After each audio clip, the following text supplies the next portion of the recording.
Well, Julie Moore, welcome to the journey. And so let me just share a little bit about what the journey is about. The journey is a platform in which we just have guests on that are just ordinary people who may have had something happen in their lifetime where it either a personal setback for themselves, or maybe something that happened within either a friend circle or a family circle, or somehow they were exposed to something that as a result of that, then it changed them. And they ended up saying, I now need to do something different. And so I know that we met just recently, not too long ago. And so we'll get into that in a little bit when we tell the story. But I want to first welcome you to the journey and to our listeners. And I start off usually with asking not only just a little bit about who you are as a person, but what do you do for fun? When Julie has an opportunity for fun, what does Julie do? Oh, wow. What do I do for fun? Sometimes people probably don't think what they do for fun is fun. My husband and we really like to dig in deep, and we like to do rentals. We like to do flips. We like to remodel. We always have a project going. So that's kind of what we do for fun. We're both very busy people, and we tend to, if we just sit around, we get a little crappy. So we always have something going on. And people say, don't you ever give them a rest? And that's just totally, that's our relaxation. That's our hobby. That's what we like to do. Gotcha. Okay. And I know that you just over the weekend you had a pretty a special event happen. Your son got married over the weekend, so congratulations. And And how many children do you have? I have two. Carly, she lives out in Rapid City, South Dakota. She's in marketing and communication, and she is married, and she has our only grandchild, who's 16 months old, Avery Lane. And then we have on the other side of the state, Carson, who just married Amy this last weekend. So, and he works in accounting with the same company that I work for, Vera. Gotcha. Okay. Well, great. And you are actually from you're well, currently you live where do you currently live right now? And we currently live in Myrtle. We've been here for, gosh, I got to say about 28 years. I'm about ready to say that maybe I'm from Myrtle. Usually I tell everyone Denny's from Myrtle. Okay. I grew up, my dad was career military, so I moved around a lot. So this staying in one spot's been a little different for me. So Myrtle, South Dakota is right there in the middle of South Dakota. It's on I-90, and if you look on a map, it's where I-90 and Highway 83 meet. So we actually are four-way down off the interstate. Is really kind of busy with lots of travelers. Otherwise, it's a pretty quiet town, about 500 people. Oh, gotcha. Okay. All right. And so so you said your father and your family of origin were in the military. Was it Army? Was it what branch of the military? My dad was career Army. He Career Army. served two tours in Vietnam. Okay. He Okay. went in at a very young age. They don't even take him that young anymore, and he retired out of the service. Gotcha. And what did he do what was his job when he was in Vietnam? What was his job? He was one of those ones that went in and cleared out the villages. It was not a pleasant job for him. I see. He was right in the middle of combat, right Okay. out there in the rice fields and doing all those jobs that no one ever really wants to talk about. Gotcha. Okay. Yeah. The reason why I was asking that is my dad's oldest brother also was career military, career Army. He also did two tours in Vietnam as well. But his first tour, he was a gunner on a helicopter. And then well, at least the story that I was told, I don't know if it was true or not, but the story I was told that because he survived that, he then became a trainer for the second tour. So he didn't have to, as a general rule, he didn't have to go back up. I'm not saying, I don't know if he did or didn't go back up, but he was more of an instructor the second time. And so, Yeah, with my dad, it was really, as a child growing up, I never really understood it because he signed up voluntarily to do the second tour. mm, And I really struggled with that. Actually, it's really weird how I kind of grasped that. I love the author, Danelle Still, and she wrote a book called Return to a Vietnam. And it was about this guy who actually signed up to go back to a second tour. And that explained Vietnam to me more than any history book ever did. Hmm. Of course, they didn't talk about Vietnam much, and my dad did not either. So that book just really, I think she did a very good job at portraying that about why these guys actually felt like they went back. Excuse me, why they wanted to go back. And it's because a lot of them did not feel welcomed when they came back into the States. And they left their brothers in Vietnam, their friends, to be fighting the war. And they felt more comfortable back there with helping them fight that war. Hmm. Yeah, and you know, what that reminded me of, and I've heard some of the similar things when I've talked to some veterans that I've worked with, but it reminded me of that movie American Sniper, how there was a scene or a portion of it where he um, finds himself needing to go back because this is not those words, but what I translated as there was unfinished business. The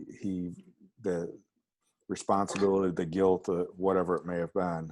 That's how, at least how I took away from those scenes. So, Yeah.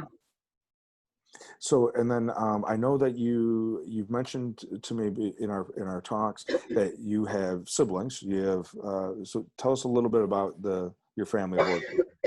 Excuse me there. I got that tickle in my throat. I have an older sister who actually lives here in Myrtle too. She married my husband's classmate. Funny story is, at our wedding dance is how she got her first job out of college. She had just graduated from college as a school teacher in a little town in Myrtle, South Dakota, was looking for a kindergarten teacher. The principal was at our wedding dance and she was there, and she ended up getting an interview and got a job here. So she moved here before I even did. So she married a classmate of my husband's. And then I have two younger brothers, and both of them live over by the Sioux Falls area. Gotcha. Okay. Yeah. Okay. So, and then now, what is outside of your hobbies of flipping homes and projects like that? What does your husband do for a living, and then also then what do you do? Well, my husband owns a local lumberyard, so that's where flipping houses come in. He's got the knowledge, he's got the ability, and I have the creativity. And he hears a lot when I say, just trust me on this one. So we've been here now in Myrtle for about 28 years. It's a nice little lumberyard, thriving business. And then I work up in Pierre. It's the state capital here. It's about 60 miles away. And I work with the hospital foundation. And the hospital foundations, what they do is raise money to improve healthcare. They have different programs and stuff, whether it's raising money for cancer or not. I actually took the job after my son was out of high school. I stayed home with my kids. And I really didn't know what I was getting myself into, but it kind of led into my passion of what I have today, and that is working in the area of suicide prevention. So with my job, I really say I have two jobs combined into one with the foundation. I work with the constituents, the donors, in the database. I run reports, I keep the database up, and then on the other side of it is I run a suicide prevention program for much of Central South Dakota. Gotcha. Okay. All right. So yeah. So why don't we kind of jump into that? How, uh, for any of us that are involved with suicide prevention and early intervention, there's almost always a story that how we got involved, and I know there was my story was of my son's his graduating class, that three of his classmates out of 100 died from suicide, and I was at that third funeral. I realized that I needed to do something other than just counseling wasn't enough. I had to do something more, because there was, as you know, there's the world stops when a young person dies from suicide, but then within a short time period, the majority of people get back to normal, and then the most intimate group of family and friends of the person who dies, they don't. It changes. It changes everything, and I was like, well, how can we just not come together when someone dies? How can we try to make a change so we don't have to go to another funeral? It was really kind of how it all got started for me. So kind of tell us a little bit of how that the interest in working with this particular demographic? How did that come about?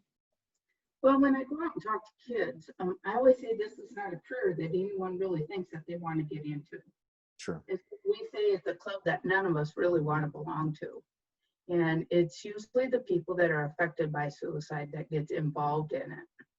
And back in the 1990s, Pierre, South Dakota was known as the suicide capital of the United States. We had more suicides per capita than any place else. You could do a Google search on it, and it will actually bring up the Today Show. They came out and did an interview. And what they wanted to do was, at that time, my boss, well, she was my boss then, but 30 years ago, she got this group of people together because they were having one suicide after another.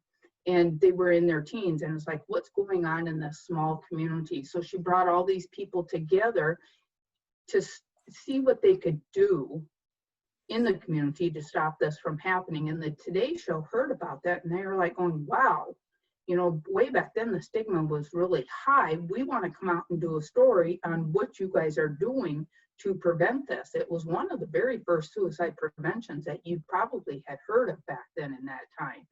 And during that time, my youngest brother was going through a really rough time in his life. Got into some drinking and just was not coping well with life. Got in trouble with the law, ended up doing some time in jail. My dad ended up getting him into the military, into the Marines. My dad, I think, got into a little bit of trouble in high school too, and I think that was where his dad thought that maybe it would be a good place for him, but my dad took it as a career opportunity. The difference between the two of them is, I always tell people, when you have problems in your life, moving or getting a different job or a different relationship, you're not getting rid of those problems. They're going to go with you.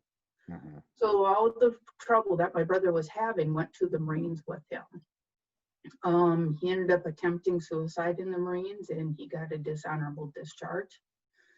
Came back to Pierre and got into that same bad crowd again, and ended up attempting suicide again. This time, it was pretty serious. We're very fortunate that he's still with us today, because he should not be with us. He ended up in Rochester, Minnesota for quite some time to do some damage to the left side of his face. That was a tough time for me. During those times when he was getting in trouble, I had a lot of anxiety. I was waiting for that phone call to come at night, and I didn't know if it was going to be the police calling me to say he was in jail again, or he had gotten in a car wreck and he killed himself, or he had gotten in a car wreck and he killed a family, because there was drinking involved. So at night, usually around 10 o'clock, my anxiety level would just go extremely high. And I think at that time, Carly was 2 and Carson was maybe around 6 months. So, you know, being that new mom and just not knowing how to cope with all that, that was tough. And then when he ended up in Rochester, that was before cell phones.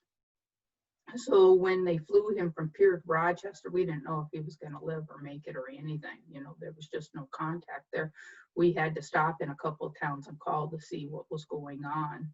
So that drive there from Murdo to Rochester was just awful, you know, not knowing what was going on, why it happened. It's all those questions that everyone has, and you're just sitting in the car and there's silence because no one really wanted to talk about it. And then I stayed in Rochester for a while to help support my dad, you know, mentally, emotionally, helping making some of the decisions but yet it was hard because my kids were little and I felt that pull to have to be back to my kids. So it was that anxiety again, of where I should be, who should be my main focus and stuff. And while I was in the hospital, one thing that amazed me was in Rochester, and this was so many years ago, of course, and it was when that stigma was really high, no one talked about what my brother did. Okay. It was just, he had an accident, is how it was worded to us. Sure. Yeah. So from the get-go, we did not talk about it. It was silence, even amongst our family. Okay. And that created anxiety too, when you just couldn't talk about it to anyone. And it was almost like an embarrassment too in the community. you felt like people were looking at you and shunning you and making comments and stuff. So you just kind of wanted to hide at home. And that all just kept adding to that anxiety. One day I told my husband I just need to go to Pierre, and I went up to Pierre and I went to the state library and I looked up suicide. I found a couple of books, opened the first book up, and it was all medical. Couldn't understand any of it. It was way over my head. But I had a need to want to understand what was going on, but there just wasn't anything out there. I believe that at that time, even if I could have gotten my hands on some information, that I was not ready. I was not ready emotionally to do what I do now. I think God was personally telling me, Julie, you're not ready yet. You have some healing. You need to get control of your life. You need to get help with this anxiety that I was so full of it. And so, I kind of put it on the back burner, and I got my kids raised, and that's when I applied for this job up in Pierre, got the job. Within 2 weeks, I found out about this suicide prevention committee that my boss had, and she was ready to turn it over to someone. They did great work. They were ready for new blood to come in, and I just fell into this job. But kind of to begin with, it was kind of a tough sell, to call people and say, I'd like to come in and talk to your high school kids. Because 10 years ago, well, it's probably 12 years now, there was still that stigma. And it took a while to build up that confidence with people, to allow me into their schools, to be able to tell my story and how it's affected me personally, to break that stigma down. But I think once again, that was God saying, you're not quite ready for this. Let's just kind of get our feet on the ground and slowly build this group. And I think when he decided that I was ready for it, and when I was ready for it, the doors have opened, and they've opened wide. Get lots of requests and get into lots of schools, and to be able to share my story so it can help other kids. Mm-hmm. Sorry about that. So that's kind of where I'm at today. Okay. All right. So what, well, let me, and I think for many people who are, that share their story, and what do you think for you early on, for first few years after your brother's attempt, thinking back about it, what do you think most helped you in your own healing, reducing that anxiety? What do you think most helped you? Gosh, it probably wasn't until about 8 or 10 years after it happened that I was able to get a grasp on it and understand what was going on. To understand what anxiety was, no one even talked about it and what was causing my anxiety and why I was the way I was. I mean, to me, I spent a lot of time in the Bible. You can look up anxiety, and a lot of verses, and doing a lot of praying. I really like to do meditation. Those are the things that helped me. I was able to connect with some people eventually that had kind of gone through the same thing I did, and was be able to talk about it. I mean, to hold that in for that many years. I never felt like I could talk about it, and was just ashamed that it had happened to our family. It really took a toll on me. So once I was able to talk about it with other people, it kind of started opening the doors, and I started feeling some relief for it. Okay. So before you knew the phrase that could describe what you were experiencing inside, that you called anxiety, that you now call anxiety, what were you calling it before? Oh, I don't even know what I was calling it before. Honestly, I was wondering what was wrong with me. And sometimes I didn't even know the way I was. After you live with anxiety for so long, it's just so normal. You don't know what relaxation is. It's just a part of your life, and you don't realize that it's not healthy for you. I gained a lot of weight. I was just an unhappy person. I was going through a lot of depression. When you have anxiety, you tend to want to pull away. and kind of hibernate in your house. You don't want to go out and you don't want to do things because you never really know what might set that off. I didn't want to be around people. So, honestly, I thought it was pretty normal.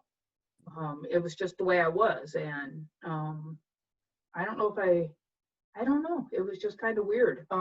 It was more when I started digging into this that I started realizing that it was not normal. And understanding anxiety and the different ways that it can make you feel. It was an eye opener there that, I always tell people, my dad had diabetes. He never asked to have that. And I sure never asked to have anxiety or depression.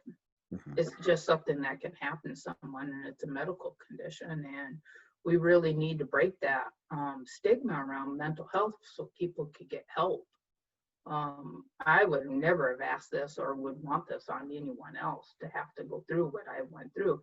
And I still have anxiety and I still have some depression, but nothing like it was. And I'm really pretty in tune with my body that I can kind of feel it. I feel that depression. I have that seasonal depression. And every year I say, it's not going to get me. You're not going to get me, but it does. And I just really have to learn to live with it and kind of force myself to get out. I'm just kind of, I have less energy. I don't want to get out and don't want to do things. And I could be a bear and hibernate during the long winter months in South Dakota. And, Sure. Yeah. And probably Minnesota too. Sure. Yeah. And there's and I think that was perfectly said, because it's something that a person lives with. You can't necessarily prevent it from happening. You can do things that end up contributing to making it worse, or we can do things to maybe minimize it a little bit, but ultimately you have to work it. It's like a couple of years ago, I had a back injury, and my mom will remind me, well, Kevin, you have a bad back. And I'm like, no, I work on a daily, weekly basis to not have a bad back, but that doesn't mean that I wouldn't relapse if I didn't do the stuff I need to do to be healthier, right? And that's a physical thing, but there's a mental part that I have to do and an emotional part that I have to do that I'm not going to just get over it. I have to continue working it. And so I think sometimes that's similar to different types of mental illness as well. It's working with it, not thinking it's magically just going to go away. Exactly. I know I'm probably going to have this the rest of my life, and that's okay. I'm learning how to cope with it. It sure could be a whole lot worse. But yeah, when you said just get over it, boy, that stings when people tell you that one, because you cannot just get over it. I can't. I wish I could. I would give you anything just to get over it and not feel the way that I do. Yeah. But I think part of the healing and part is accepting it, that this is what I have, this is what I'm going to deal with, but I can get through it. Yeah. It's not always going to be easy, but I can get through this. I have lots of resources, and I know when that anxiety comes on, I know the things that I have to do. And same as with the depression. And I think just being fully aware and being in tune with yourself on what causes those things, so then you could kind of head them off, helps. Yeah.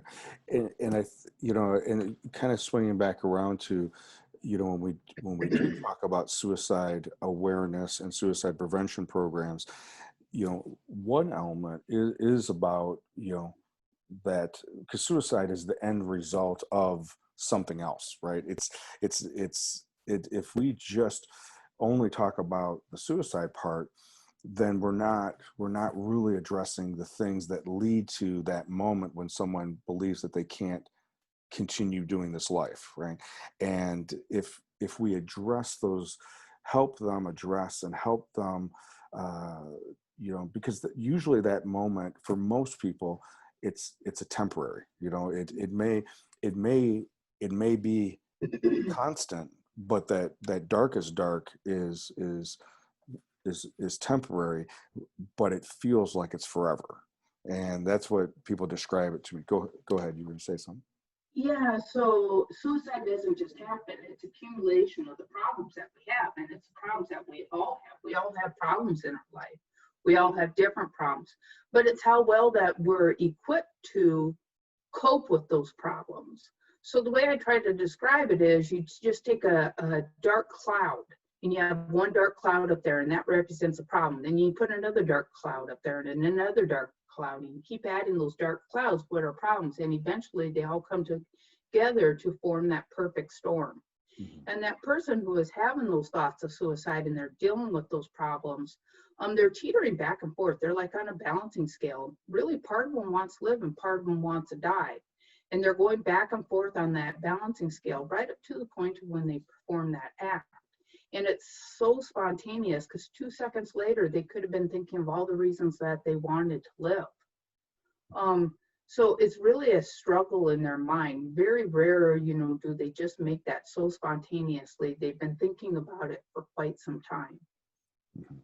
Yeah, and I 100% agree with you. There is not only from the research that I've done, but then the research by scientists, that social scientists that research it, but then also my own working with my clients as well as other survivors that I've interviewed and talked with. It is that the factors that lead to that darkness doesn't mean that I'm always in that darkest aspect of it. But the more that I don't address and balance that out, come over toward more the light, it just continues to suck down, and it goes back to kind of like what you were saying, is it affects their thinking, it affects our thinking, and that's what is so hard to be able to try to change that piece, because it sounds so strong, it sounds believable. It sounds like, this must be my truth. So tell us a little bit about, like, with the program that you're currently doing when you go into the schools. Tell us a little bit about that and how that's evolved over the time period that you've been working with it. So usually when I go into the schools, I ask how much time I have. And I start out by talking about anxiety. And the majority of us have some form of anxiety. If we can't get that anxiety under control, sometimes it could lead to depression. And then I talk about the depression. If we can't get that anxiety and depression under control, that's where sometimes then people who have a lot of problems will start thinking about suicide. So then I'll go in and I'll give them the facts about suicide, and I'll give them some myths about suicide, and I'll kind of let them know how someone kind of gets to that point. We'll talk about the clues. There's verbal clues, there's behavioral clues, and we'll kind of situational clues, which are the problems, and I'll kind of go through those, and I'll kind of address it more toward kids, some of the things that kids may be going through. And then how do you help someone who's having those thoughts? How I would help someone or how you would help someone is different. How I would help someone is different than how a kid should be able to help someone. And I just say there's 3 things that you do. You ask them if they're having those thoughts of suicide, and then you get them to the help that they need. This is one secret that we're never allowed to keep. You say, who do you want to go to? Who do you want to talk to? And you take them to that teacher or that person that they want to talk to. But you got to tell someone. And I really stress the importance of that. If they say, I don't want anyone to know about this, this is really one secret in life we're not allowed to keep. Because it's always so much better to have a mad friend than a dead friend. And it's amazing. After I get done, I always leave plenty of time. And I have kids that come up and talk to me about who they're worried about. And we go right to the school counselor. And we get those kids that help. And someone knows, it's kind of eye-opening what some of those clues can be and how their behavior are. They'll say, what you just described is one of my friends. What do I need to do? So that's kind of the little program that I do. It's kind of evolved just from talking to the kids of what do they need, talking to the counselors and throwing some of my knowledge. I did not go to school to be a counselor. I'm actually a hairdresser by trade. I say that's where you develop your listening skills in life. And because people tell their hairdressers things that they won't tell anyone else. Um, so suicide is everyone's business, and anyone can stop a suicide. The greatest gift you could give another human being is just the gift of listening. If you could listen to someone, a lot of times that's all it takes is for them to feel like they're heard and they're validated. And it's okay, for someone to tell me, just get over it, that just shuts me down. But to say, I can't imagine what you're going through, what can I do to help you? I'm here for you. Yeah. I don't know all the answers, but I'll help you any way I can. That's a lot more comforting than just get over it. Sure, absolutely. And I think it is trying to break that aspect of, we all have fear when it comes to suicide. People who are feeling that way, the significant others that they may talk to, friends, family, whatever it may be, or even as professionals, everybody has energy up when it comes to it because it's real. And that if we realize that we all are going to have a initial fight or flight response when someone talks about it, and that's normal, but that doesn't mean that we should try to shut it down by saying get over it, or shut it down by minimizing it, by making it not real, right? So making it smaller, because that, blowing that off is as difficult for someone who's in that space to hear than than saying just get over it, right? And so and I tell kids that it's okay to say, this is serious and it scares me. Who would you like to go talk to? I'll go with you. Yep. Even as an adult, it's scary. And I tell adults, if you're worried about someone but you're afraid to ask them if they're having thoughts of suicide, just find someone who's not. Tell them everything that's going on and saying, I'm really kind of worried about them. And have them ask the question, because it's not for everyone. I've developed a comfort level with it. It's not to say that my anxiety doesn't get high. My heart starts pounding right before I ask that question, but it's such an important question. And seriously, the people who are having those thoughts, they're talking to you. They want help. They want you to ask that question. They're not going to come out and tell you because they're afraid of how you are going to take it. So we need to be the ones to initiate that question, because then they're going to know that we're the caring people that are, hey, I'm okay, let's talk about this very serious problem. And they'll be able to come to you at other times in their life if they're struggling, because they know that you're okay with talking about things like this. Right. Yeah. And I think that was perfectly said, because it does take courage, and it's not that energy ever goes away. It's just that we become more familiar with it, and we've practiced it, right? The more you practice something, the better, maybe that's not the right word. The more that we practice something, the more familiar we get with it. We know we can draw on having been here before. And so I think that makes it a little bit easier than avoiding it all the time. So Julie, now I know that, not only do you go into the schools, but then, Suicide Awareness Month is the month of September. And how we met, that you do an annual walk. And how many years have you been doing the walk? This will be our 9th walk this year. Okay.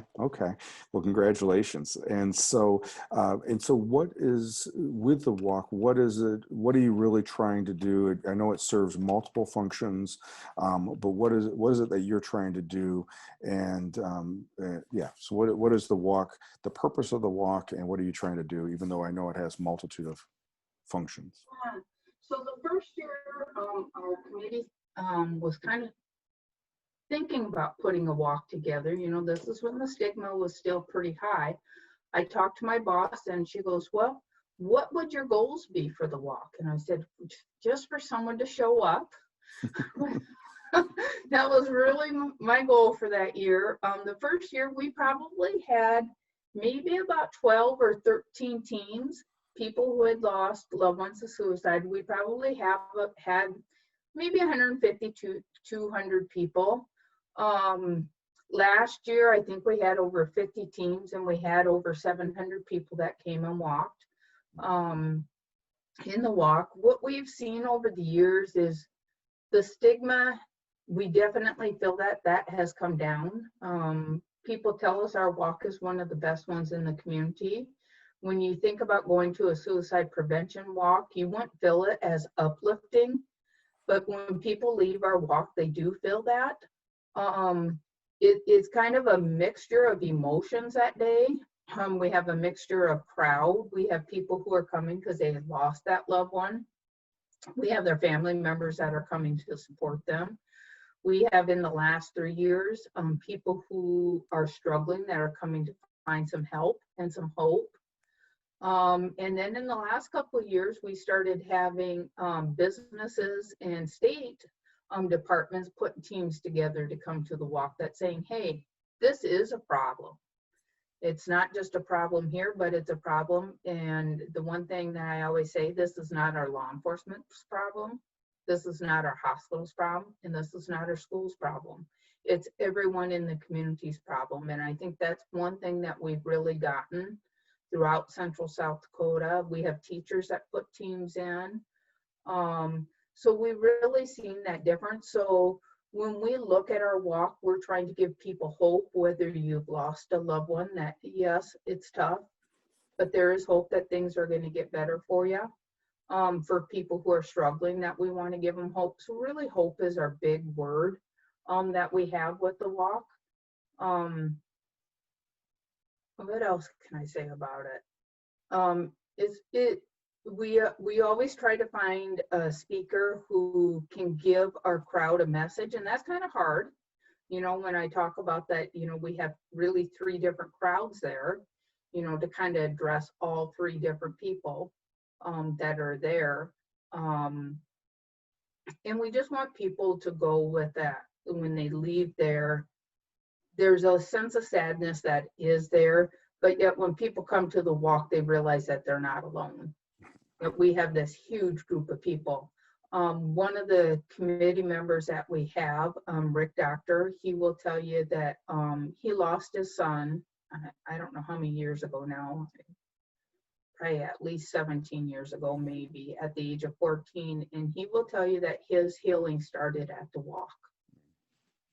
Just to be able to see the people and knowing that he was not the only one going through this problem. And there are other people that were there to support him through his grief.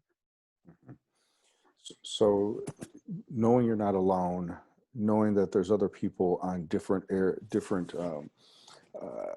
aspects of their journey of healing through the grief, hopefully also a message of inspiration, of that hope as well, and then I imagine just the comradeship, that kinship that ends up happening on the walk, because we're honoring either ourselves or someone else, because that's why we're there. And so there also probably is an opportunity to not only being sacred and solemn, but there's also probably an opportunity for laughing and that connection with somebody, or reconnecting with someone that they may not have seen since the last walk, right? Yeah, you really see that, how when people first come, you know, they have their team t-shirts on and they're kind of standing in their little huddle, but as the walk goes on, they're all kind of mingling and those t-shirts are just kind of everywhere. And we just really honoring those loved ones. I mean, I have a good friend who lost her son to suicide, but she'll tell you that she lost her son due to depression. Mm-hmm. Depression is what ultimately got her son. And it's okay to say their names. You know, when my brother went through his trouble and his attempt, I didn't feel like I could talk about it at all. And we want them to be able to come and talk about their loved ones. Tell me something about it. When I meet up with someone who has just lost someone, the first thing I do is say, tell me about your son. I want to know him. Mm-hmm. And that's a healing thing. They want to talk about their loved ones. And any memories that you have of them, sure, they may cry when they hear about those memories, but those are the last memories that they have, the last thoughts that they have of those loved ones, and they want you to talk about that. Mm-hmm. So we're able to talk about that, and people come in and say, I remember your child when he was in kindergarten, and those stories always come out. Of course, we're a smaller community, and those teams get together, and it's amazing how they're all intertwined together and how there's connections, even throughout Central South Dakota, how people will know them and meet up with them. And you're right, it's like one big reunion to a club that none of us want to belong in, but we're making the best of it.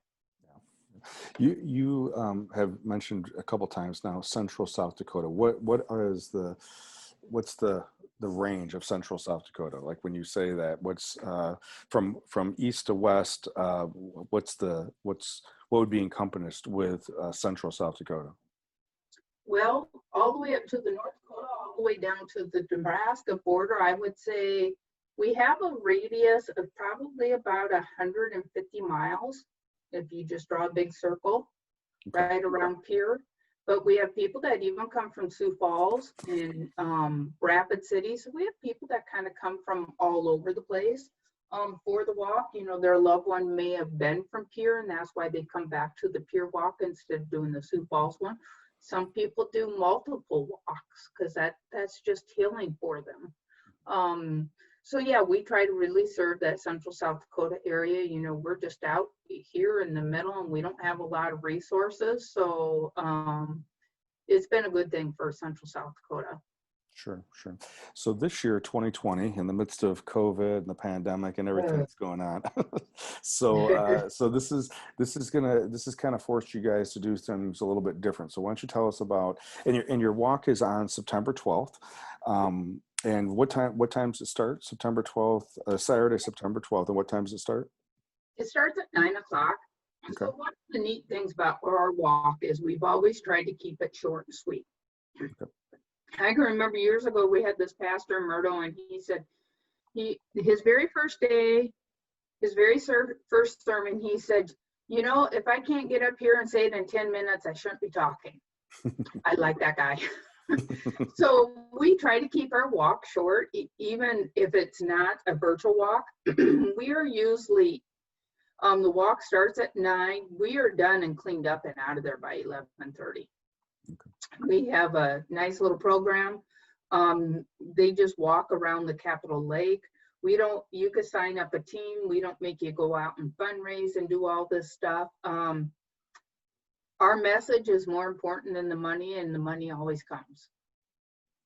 Gotcha. It just always, we always get that to come. So this year with COVID and with us being affiliated with a healthcare facility, we are doing our walk virtually this year.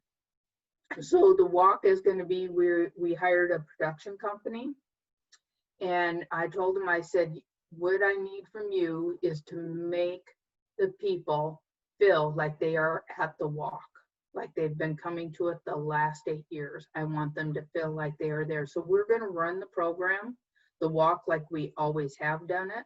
The only difference is when we take a break and we walk around that state capitol, we will not be doing that. Otherwise, everything else will be the same the day of the walk. So it will start at 9. We're going to do some live streaming.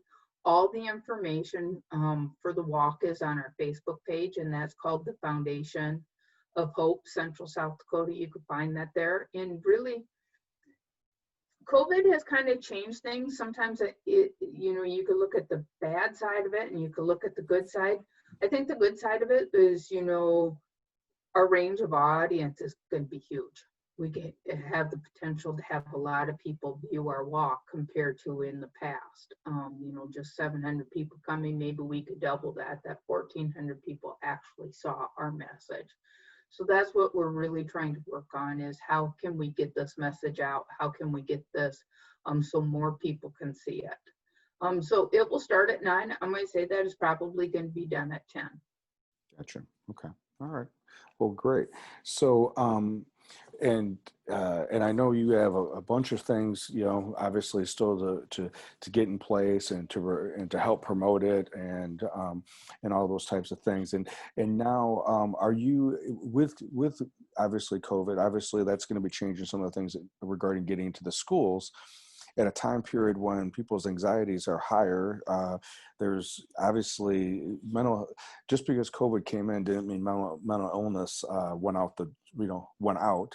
And I know, at least here in Illinois, Wisconsin, we've seen a lot of our, we've definitely seen an increase, an uptick in people seeking out mental illness or mental health treatment because of an increased anxiety and depression. Have you been seeing similar in Central South Dakota? Yeah, our schools have just gotten back and going, and I think they are seeing a lot of that. I think some of the teachers are kind of worried, what do we need to be looking at? So all the money that we raise this year is going to go right back into our schools for mental health and wellness. What can we do? Whether we bring in programs for mindfulness for the kids, maybe some yoga classes for the kids, some different speakers that can speak from a kindergarten level up to a high school level. And of course, all that is probably going to be done virtually. You know, it is kind of changed the way that we do a lot of trainings. Now, so that's kind of what our focus is on this year. How can we support the schools? You know, the schools know what they need. Sometimes they just don't have that funding, and can we be a resource to help them with those things that they need is really what we're kind of focusing on this year. Okay, perfect. So, Julie, as we get ready to wrap up, what would be, for any listeners out there, regardless if they're, because of the walk is virtual, they can be here, where I'm at in Northern Illinois, or they could be, obviously, well, anywhere in the country, or wherever they're listening. What would be, for the listeners in general, if there was anything that you wanted to share, either about the walk or about suicide awareness and prevention, if there's anything you'd want to leave them with, what would you want to leave them with? Well, now more than ever, we need their donations, because it is going back into the schools. Like you said, the mental health did not go away because COVID came in. I think it just accumulated some more problems within our kids. So they could go on to that Foundation of Hope Central South Dakota Facebook page, and they could see where they can make those donations. I mean, everything counts, from a $5 donation up to whatever. It's amazing what we could do with that money. We're very thrifty as our group. We have t-shirts that we sell, and every year we pick 3 positive saying t-shirts. Those are on there, and you could just Facebook me, you can send me a message, we will ship those out to you, and that's one of the ways that we make money. We'll be posting the information how you'll be able to watch it on Facebook Live. We're working on doing some pretty great things, we think, this year to make the walk, like I said, to make you feel like you're actually down along that Capitol Lake in Pierre. And we hope that the messages that we give, I'm going to be talking a little bit more about my anxiety, and Kevin, you're going to be talking about resilience, that we give people some coping skills of what they could do to help them feel better. And just, I know when I go out and talk about my anxiety, I'll have kids that come up to me and say, thank you for sharing that. I didn't know what was wrong with me. And I think the more that we could share those things and let kids know, adults know that, hey, this is okay. There is help for you. And I think that's what our main message is. And suicide prevention truly is everyone's business. We all need to be aware. We need to be aware of those clues that I talked about, those behavioral clues, those verbal clues, those situational clues. You could look those up online. If someone is going through a lot of problems, start paying attention to them and be there for them, because it's accumulation of all those problems. It's hardly ever just one problem that tips someone over to that death side. They're usually coping with a lot.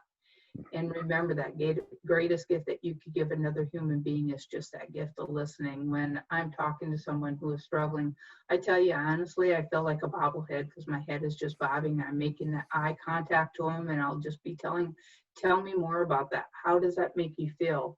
What else do you have going on in their life? And I know for me, just personally, when I could talk about the things that are bugging me, I could just feel my anxiety level going down. So just being able to let someone just do that dump and let them just open up to you really is suicide prevention right there. It is not complicated. Yeah, I agree.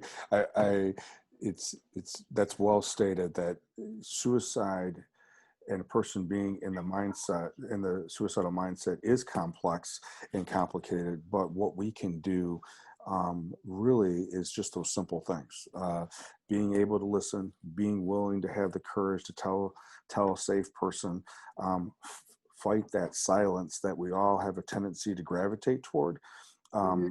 when we're scared and when we're feeling anxious about it. But listening and really empathizing with where the person's at, with what is leading them there, and getting to know their story. I think that was really, really well said, Julie. So, Julie, I'm looking forward to us working together, and on the 12th and everything that's happening at that time. Again, it's the walk is on September 12th, Saturday, September 12th, 9 o'clock. I know we'll have some information about how you can get into that link and how you can sign up for that. So we'll attach that as well, so people can find that, and then come and be part of it, regardless of where you physically are located. This is one of those opportunities that it doesn't have to be a long road trip to get there. It can be right where you're at. Exactly. And the link will stay up on there. So if you can't be there Saturday at 9 o'clock a.m., you'll still be able to watch it. So just make the time to pop in and watch those speakers. Perfect. Well, Julie, thank you very much for all that you're doing, and thanks for you being able to take your pain and your story and being able to carry that to help other people. So again, thank you very much, and good luck with everything as you're getting ready for the 12th. Thank you, Kevin, for this opportunity. Okay, we'll talk to you soon.